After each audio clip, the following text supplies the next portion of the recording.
bracket. So both teams here have won their first games. The Fluff Fam quite convincingly. Not too sure about the Panaderos.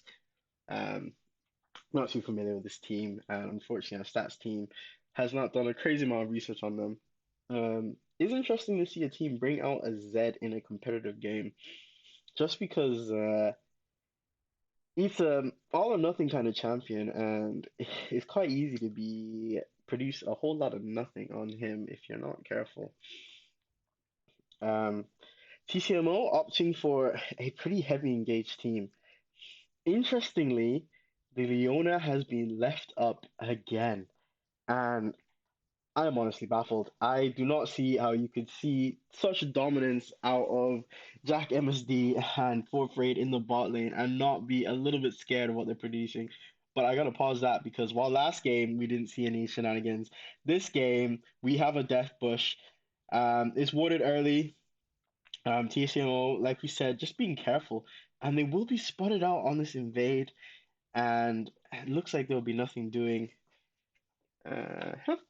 The Panaderos are being a little more daring than we've seen teams in the past, but unfortunately, they don't get anything out of it. Other than their own flash, apparently. I'm not sure anyone on I don't think anyone on the Fluff Fam noticed this, but the Alistar did flash, potentially looking for an engage, and he did not get a damn thing. So, bit of a questionable play here to start the game, but we'll have to see if they'll get punished for that misstep.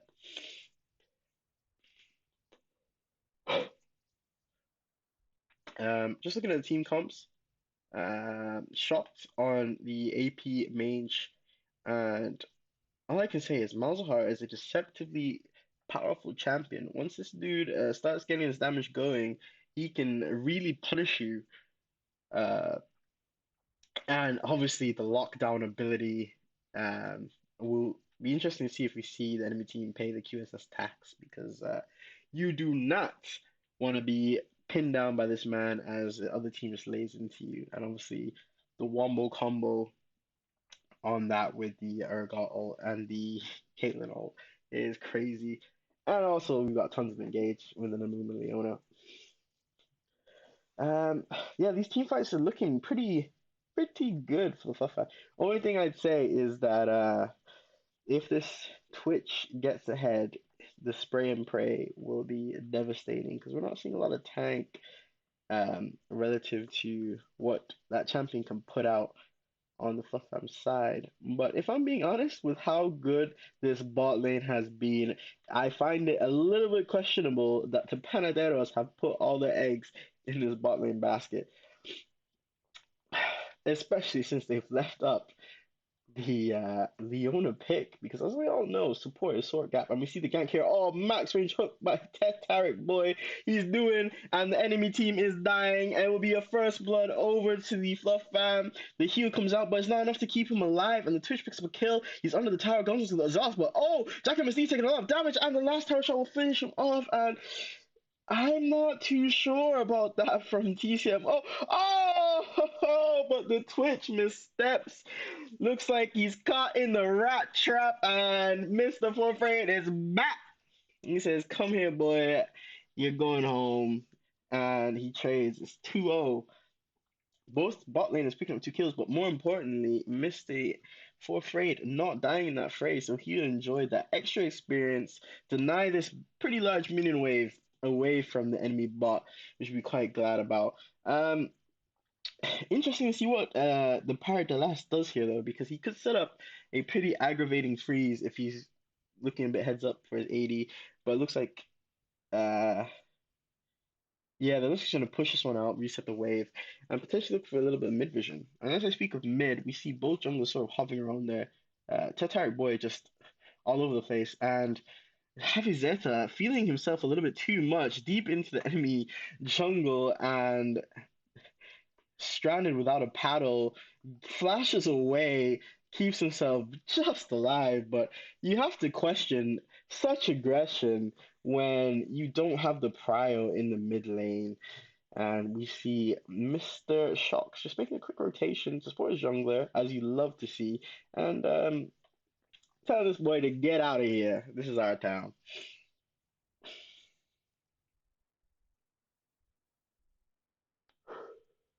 As I said before, Mr. Tatarik all over the map. We see him topside, but we've seen this movie before, caught out of position. He's taking a lot of damage here, and he is dead again. Like I said, do or die. We've got a lot of do and a lot of die to be fair to the man. But if we can just see a little bit of tightening up on those plays, we could see this man be probably the most dominant jungler in our league.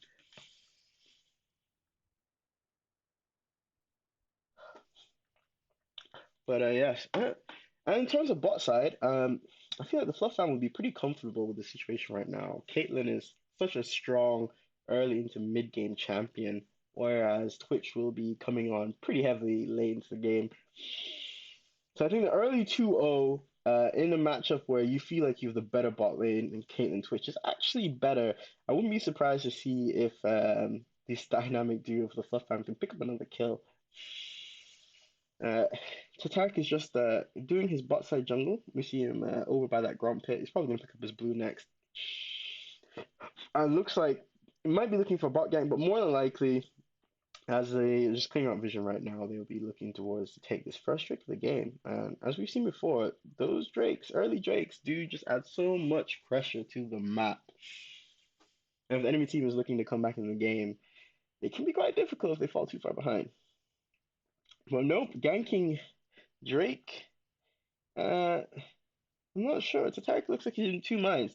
He sees a smidge of potential for a gank into the mid lane. Doesn't know that Tribush is warded, but he just elects to take his jungle camps, keep keep getting those levels, and yeah, no, it doesn't hurt to farm. We are in a less farming jungle meta right now.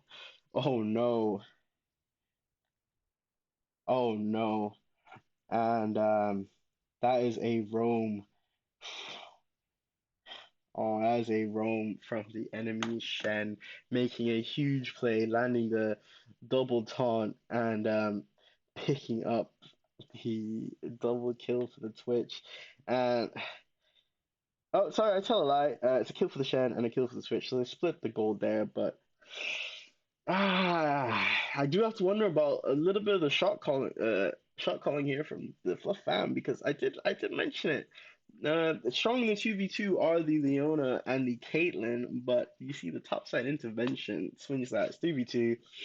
You kind of, no matter who you are, gonna not gonna really favor yourself in a 3v2, especially with a nice camp like Shen who can provide so much peel, and they go down, and it's so important they do not let this Twitch get too far ahead in the game.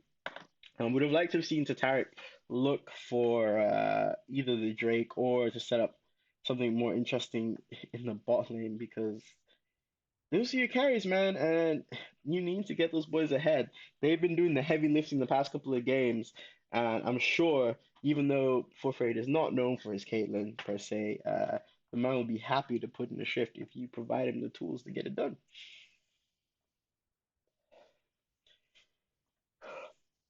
But Caitlyn does have a level 6, so we see the dividends from that early level 2 where he got so much extra farm. But the Pirate Delash is taking so much damage. As we know, without his ultimate, Alistar is actually not as tanky as you'd be led to believe. Oh, look at this man go. Look at he's honestly down a little bit in the gold department, but he said, doesn't really matter, bro. I know how to play my champ, and I will punish you if you overstep. Oof. The Shocks is having another rough early game, but we saw this man, it likes a big play, big carry potential, and if being honest, it's not all about mm, necessarily doing like a stable job into the mid game. This man might be on 5, but hello, back in business. You see him pick up a quadra or even a pentakill and be right back in the game. So you know, I don't think the Fluff fan would be too worried that he's not crushing his lane opponent, especially into a matchup where he's not necessarily favored in the early game. Tarek has now set his sights on the Baron and set up a little vision around it. he's gonna pick up the jungle fruit. Um, just cause. And he's now set his attention to bot lane. But I'm afraid he is looks that way a little bit too late. Alistar follows up the headbutt pulverize. They're gonna try and hand this kill over to the Twitch, and they do. That's another double kill. And I hate to say it, but the Fluff Fam are in big trouble. I am a big fan of these boys. Um, they're 4-0, and you can't really discredit them too much. But you do have to wonder about the lack of support towards that bot side. I mentioned it on the initial play with the Shen bot, and I hate to say it, but I mentioned it again when the Leafs went down there, and that is twice now where you might have wanted to see a bit more proactive activity from Tatarik to cover his prized jewels in his two playmakers on the team. I say two playmakers, two primary playmakers, and that's a lot of damage down by shots, and that's what I mean, you know. This guy is an enigma. At times you'll be thinking, oh, it's not looking too hot, and then bish bash bosh, hello, he's back in the game, right? See, Tarek is just farming his top side. I feel like he just, for a period of time wanted to get that level 6 because that's such a massive power boost to your ganking potential as the Amumu having that ult to the locked on even longer. Oh, but he sidesteps there and oh, he's looking to punish here. Yeah, just clean feet from the enemy top laner. Sometimes your ganks don't come off, and there's not really much you can do about that. But he'll be back. But I have to say it again. I do wonder about the investment into the top side. I know Cam Hollage has secured that signature pent on the Urgot, and you want to see that kind of carry performance again. But after the nerfs to Gore Drinker and a lot of the other top jungle items, you do wonder. And like I said before, the enemy team has just set their eyes on bot lane, locked down Mr. Forfraid, and they are just punishing them, just absolutely punishing them with every opportunity. And I hate to say it because I'm sounding like a broken record, but where's the support, Mr. Tatar? You've got to. I would be looking to identify this problem because the enemy AD carry is 511, and the man who has put this team on his back the last couple of games, but a little bit. And I say put his team on the back, but it's been a collective effort. But yeah, show some love, bot side, my friend. Cam Hollage, as I mentioned, moments after I mentioned the signature Urgot, what does he do?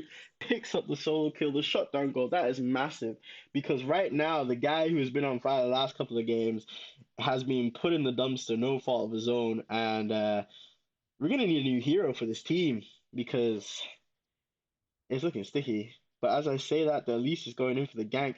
But she has made a big mistake. The spider. Oh, I tell a lie. The spider seemed to have bitten off more than she could chew. But like we like to say in this part of the country, she had shooters in the back. And the Channel comes in. And can I just say, this man's macro across the map has just been insane. That's three fights now where that big R button has been pressed and it has changed the game. TCMO known for their clean macro play, but right now they're the ones that are getting a little bit run out of town. Tatarik is picking up the Scuttle Crab. Like I said, it never hurts the farm, but he's a do or die jungler, and I want to see more proactivity out of him because you know that he can make those plays if he gets into the right positions, and that's what his team is looking for right now. Down 10 to 3, 3.6k gold lead, and I'm trying to see what can they really do to change this around. I would say probably look for a topside gank. Um, Shox has got such great push on that Malzahar, and with how aggressive Javi JG is feeling on the Shen and how aggressive he's been with that ultimate, I think part of me is just like, you know what, hard shove, take your chances, roam up topside, and lock him down and start the game off right because right now with the level of tankiness that you have on a Mumu, ganking this Twitch, especially with Alistar and the PvP provides, it's just a tall task. You know that he's got the cleanse on his ultimate, and the headbutt will just take any carry you have. And here's a twitch on the backside, and he's still got the spray and pray, and oh my goodness. But if we run out of time, oh, he picks it up on the back end. Like I said, there's just too much damage. The least Spider's over, but that's a questionable blast call. But there's a headbutt pulverize again, and there's one that but it's a dance and a half. This Twitch does not have enough damage to finish off Jack MSD, and flash forward by Yannick. I'm so afraid, and there's the pulverize, and oh, what a play by Part de Laz, to be honest, sacrificing his life to keep his AD alive and deny that pretty crucial shutdown. But like I said, this is where Fluff Fam excels, playing the map, moving around, first to the fight, and they just slam the door closed on the enemy team, and they look the setup to pick up this Drake and get themselves back into the game. And more importantly, that is two kills onto the main man himself, Mr. Fourth Raid, and I suspect we might be seeing another carry job. Just gonna fast forward a little bit because we had a bit of a delay. Um, Nothing too crazy happening on the map, as you can see on the icons. But as I say that, we have got a little bit dance about Shelly. Tatari Boy is very aware that they're on it, and is on the ward. He has the level advantage over the. Oh no, I tell you that he has a two-level disadvantage over the enemy jungler, so the smite will be a bit difficult. But with a Malzahar there, you really do not want to commit too much as an enemy team because in a 3v2, it quickly becomes a 3v1 just with so much power in the ultimate. And that's exactly what I'm talking about. Exactly what I'm talking about. They've stolen the rift and they've grabbed it. And they won't even get. Oh, but the last tick of the Z ultimate is going to secure that kill. So it's going to trade 2 for 1 and secure the objective.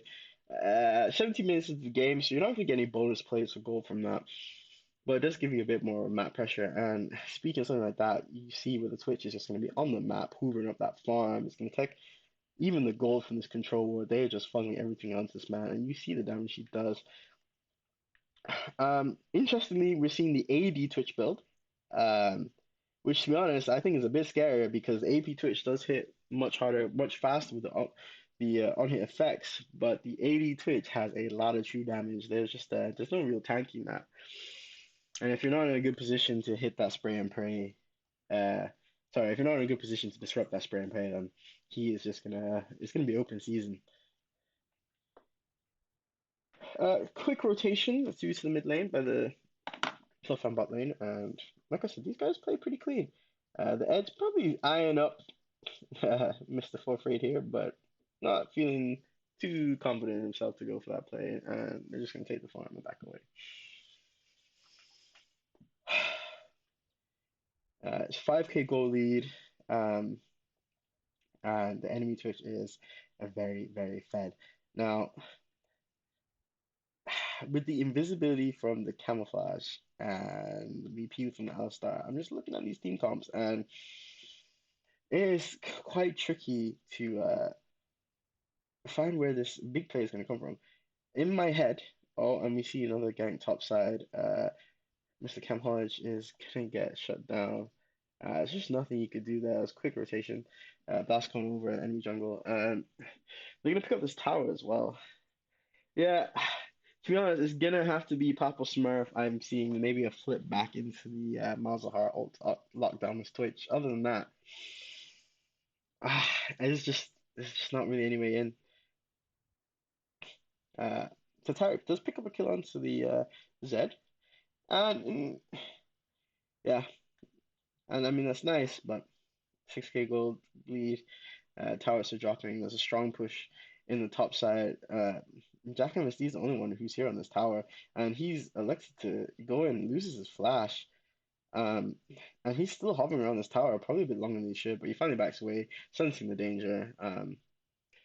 His oh, that's the taunt out of the Shen. Oh, but they didn't know they got shooters in the back. Oh, that's what I'm talking about. Oh, he almost gets the flip onto the Twitch, but they have not got him. And oh my goodness, you just see the damage this man can output. It is absolutely ridiculous. Two double kills picked up, and like I said, it's quite necessary the combination play that needs to happen. He got the flip deep into the backline. You saw the ult go off, and in the animation, if you just had a little bit more damage from the Malzahar, he's got that E poison taken or be able to lock down someone with that ultimate, they might have been able to turn that around. But in their clump, the Twitch is just too powerful. The true damage is absolutely insane, and they pick up a 20-minute inhib, and that one stings a little bit. They're also onto this mid tower, and this is looking like it might be a quick wrap with the Shelly coming out as well. Wave clear on Urgot is absolutely insane, so they're probably gonna be able to deny this. The enemy team is a little bit too overzealous, but there's the headbutt again. There's no spray and pray this time, so I mean, this Twitch has got to be careful. You see where that damage comes out, forces out the heal. Wait, where did that heal come from? Ah, forces out the heal. Yeah, interesting. I don't know where that heal animation came from. Maybe I'm just tripping, but it's looking rough, but it's not lost. It will. I would want to see them track the timing on that spray and play carefully because when that is down, the Fluff Fam have enough burst damage. Just kind of get in there and just go to town. And if Mr. Cam Holland's Papa Smurf can land a big fear, absolutely turn this game on its head. They're down almost 10k gold, but I can see opportunities for them to come back. But it will have to be, it will require a Herculean effort, if I'm being honest. And this might be the first loss of this iteration of the Fluff Fam, and there's no shame in that. But I'm talking like this game is over, and realistically, we have seen comebacks in this league, and we know that they are capable of it. Just such great individual talent across the board.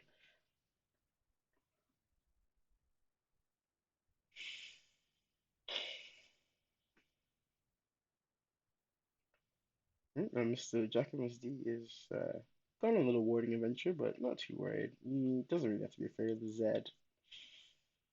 And we're looking like we're just getting a classic little bit of ARAM. Like I said, this Twitch has got to be careful. There's no flash on Mr. Tatarik and no flash on Leona, which does make that engage a little bit harder. But I mean, you can also be locked down by the Malzahar ult, which is absolutely massive because the one bang combination that this team can put out is truly impressive. And Tatarik's looking for it, but he only lands onto the there's a massive Leona ult by Jack MSD. But like I said, the spray and pray is active, and the damage coming out of this guy is just absolutely bonkers. But that's what I mean. There's a hole, and the ultimate of Leona. Oh, but there's no Urgot ulti. It's already come down, and that is exactly what I'm talking about. The Fluff Fam pick up 3-4-2. You see the massive ulti by Jack MSD. Somebody ban out this man's Leona because he's proven time and time again that when it matters, he will hit those huge plays. Followed up by the team in absolute perfection. Cam Holland hitting the fear, getting some damage down with the shotgun knees, and Mr. Fourth Raid finding the priority targets. Unfortunately, being a bit far behind in the game, can't get execute onto the enemy Twitch. But this is what I'm talking about. You have to track that spray and pray because while the switch does a lot of damage, when you can get him into the short range situations with the Urgot, you have the chance for the flip, Mazahar ult, and boom, bada boom. You can change the game in a second. Now, still a 7k goal difference, but fights like that will encourage the Fluff Fam. But what I will say, and I'll say it again, loud and clear for those in the back, is that they've got to be careful not to get too confident. While they did win that fight, the spray and pray is back for the Twitch, and I'm gonna tell you straight up, that is a lot of damage. And so if I'm trying to be proactive there, and Zed is tanking up this, they might have an opportunity if they're careful. Jack MSD and Tatark, oh he misses. Oh, and it's stolen by Messi. Forfeit himself has stolen the Baron. What a play!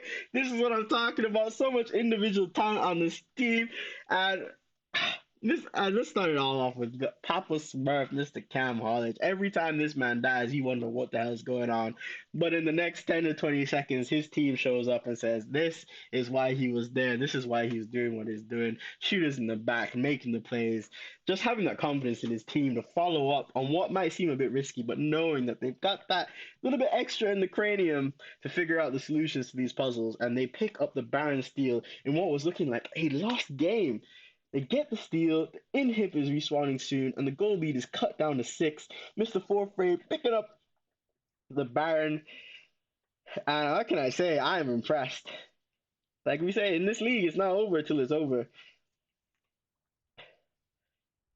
But crucially, I must reiterate, the spray and pray didn't get used in that team fight, and you have to wonder if that little bit of extra damage had come out on the backside. If he had turned away from the Baron, which eventually got stolen, what could have happened? But shoulda, woulda, coulda. The Fluff Fam say, if you not paying attention, I'm gonna punish you. And now this is a risky gank, and this is what I'm talking about. Shut the oh, and they get the shutdown onto the right guy. Oh, and they're gonna chase down the Shen. There comes the ultimate. Oh my goodness. This is what I mean. Why didn't they give this man some ganks? Because even without him, like the creeping dread of your failure to your parents, he will arrive when you least expect him. It is Mr. Forfraid on the rampage. They pick up a kill on the enemy All-Star who is just in the jungle for no good reason. And they are barreling straight towards this Drake. And could this be another steal? Oh no, it's not a steal, but they're going to pick up no of those kills, but bit dicey. But as I say this, we are in almost the polar opposite of the last game, where the Fluff Fam had a large lead and found themselves kind of letting that gap get closed through some sloppy play, and then having to secure the victory of the Drake. And to be honest, it's looking like it's going to have to be the same for the Panderos because that Baron steal has been monumental. The Fluff Fam are just barreling down mid lane, looking to grab that inhib and even with some of this pressure on the map, but they're just going to back away until the second mid wave comes in. But they're not even going to push that out either. They're just going to take the jungle camps, collect some more money, cut that gold lead down to 3K, and we've got ourselves a game once again, ladies and gentlemen. The back's against the wall, but they come out swinging and they have landed some big blows. The Panderos rocking. And interesting surrender vote for the Panderos. A little bit of tilt coming through, and you love to see it. Love to see it.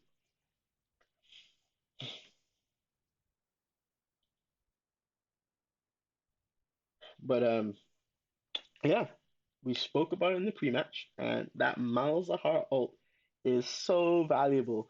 Uh, Mr. Twitch Chola getting a bit too big for his boots, thinking he can gank a Malzahar, and he just straight up turns around and said, "Yeah, how about no? Shut down and to the grave."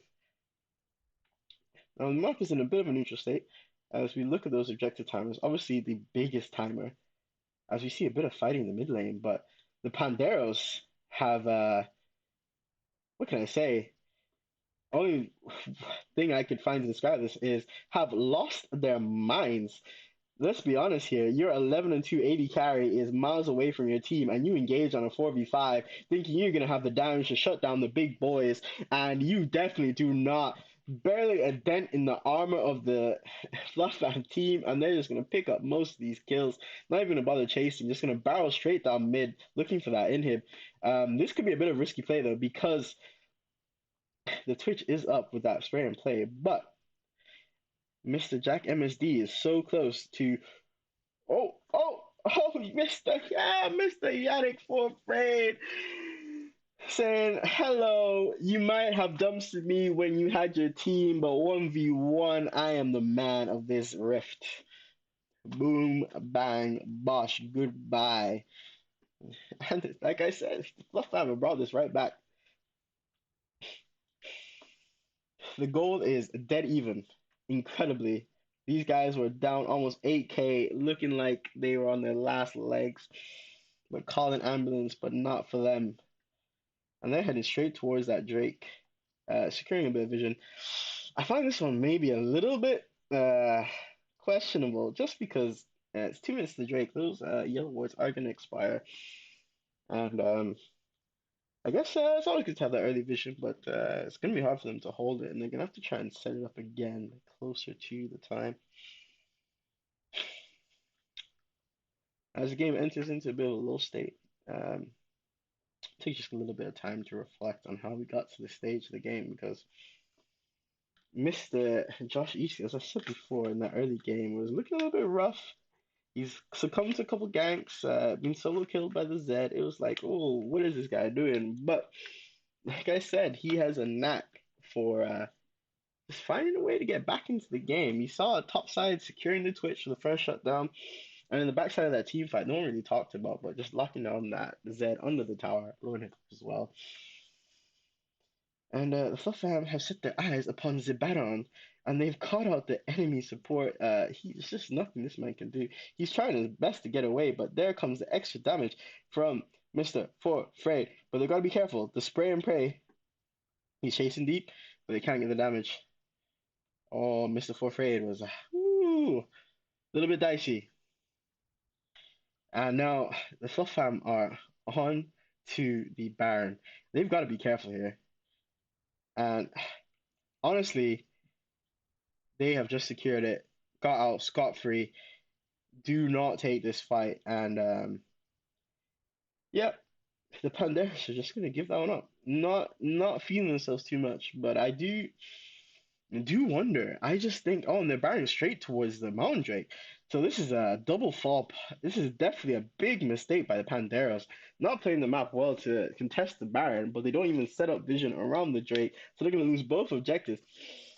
Well, it's going to be a hex smash over the wall. Pretty aggressive play, but nothing doing really. You can see the Caitlyn traps around the river bushes just securing that extra bit of damage, poking out the enemy engaged. The turret goes balls deep, and to be honest, there is no Twitch in the vicinity to offer that backline damage, and they're just going to pop the enemy Alistar 5v4. No point contesting this Drake. Thank you very much. What I would do to be a fly on the wall to listen to the communication of this team because they just seem to be light years ahead. They're playing 4D chess. The tilt is just growing for the enemy team as the surrender vote is now 2-3, where it was 1-3 before. So clearly they are not feeling good vibes over in the enemy camp. But as I said before, when I was backing the boys to bring it back, this is League of Legends, and nothing on this rift is ever guaranteed to any man. The Fluff Fam have got to be careful. The damage potential of this Twitch is still there, and if they get caught slacking, I can see there would be a way back into this game, especially as we go later and later into the game. And the damage, oh, what a clean stopwatch. The flash, Tetarek boy. And there's just no follow up from the enemy team. They once again start a fight without their AD, and they just cannot find a way to break down this tanky front line. And this tower is incredibly low, but could this be the play? There's a flash forward. They find a lot of damage onto Mr. Yannick Nagel, and there it is. And oh no. Ah, Lord. I hate to say it, but like I said, with that spray and pray on that champion called Twitch, there's always a way back into this game. But Fluff Fam 2 still 2K gold ahead, and I wouldn't be surprised to see uh, them put an end to it. Bit of a question, bit of a bit of a questionable decision making from the enemy Twitch though, because this man has opted into the Kraken, Eye Edge, Lord Dominic's, and the Runans. But to be honest, you have to wonder if this man should not have just bought the Bloodthirster first, because the sustain is so important in these team fights when you're so squishy. The goal is now dead even once again, but honestly, the Fluff Fam have them right where they want them because there's a huge purchase for the Twitch, the Bloodthirster, just the amount of sustain that we're now giving those team fights makes him a lot scarier. That drain tank ability. But on the flip side, we see the Ravenous Hydra complete and the Black Cleaver for Mr. Cam Hollage and the Bramble Vessel. If you're being honest, this is there's a lot of give and take. I can see opportunities for both sides, as we've seen in the game, as both sides have basically just taken turns making plays to bring it back into it. But And so that's trying to catch up Mr. Forfade. And while the man does have maybe one or two mistakes in the game, I would not expect him to make more than that. And if you bank on that happening, then you are a fool.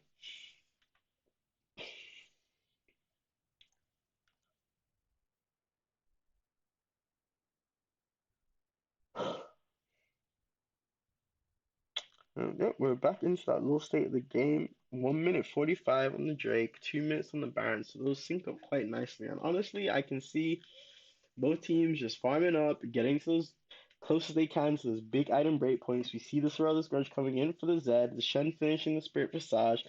So we know we are going to see a big brawl soon, unless someone on the map misplays. But you've got to be just looking at the timers at this point and thinking, there's no point overextending. Just push out those waves as best you can. And don't do anything crazy because a kill here will most likely end the game for your team. And I say that they've caught the enemy jungle. There's a flip back by Mr. Cam Hollage. And oh, the Shen ult is huge. There's a lot of damage on the Alistar, but there's no twitch and there's no follow up. And Mr. Forfeit is just free firing. He's launching huge damage on the Alistar, and Alistar goes down. And Mr. Cam Hollage with the shotgun knees picks up the second kill, and they're on to the enemy twitch, and they popped him like a balloon. They're like, oh, Lord, there's a body in the mid lane, and the Fluff Fam are having a boogie. Like I said, Mr. Shock and Mr. Forfred, you cannot take your eyes off these guys because when it matters most, they will be there to make the plays. And I think that's a GG. Clean as you like on the Zonias. Pick up the kill, pick up the tower, and they're going to pick up game number two. What a fucking game. Nice. We turned that around like that, Yeah, dude. bro. Is it sick to commentate? Yes, a good time. Yeah, but you're in my commentary, boy. Listen, I do not know this man. And just to maintain, we are not compromising the integrity of this competition. There was just some stranger in my room. The police have forcibly removed him. He was shouting something about poggers. I don't know. He seemed a bit suspect.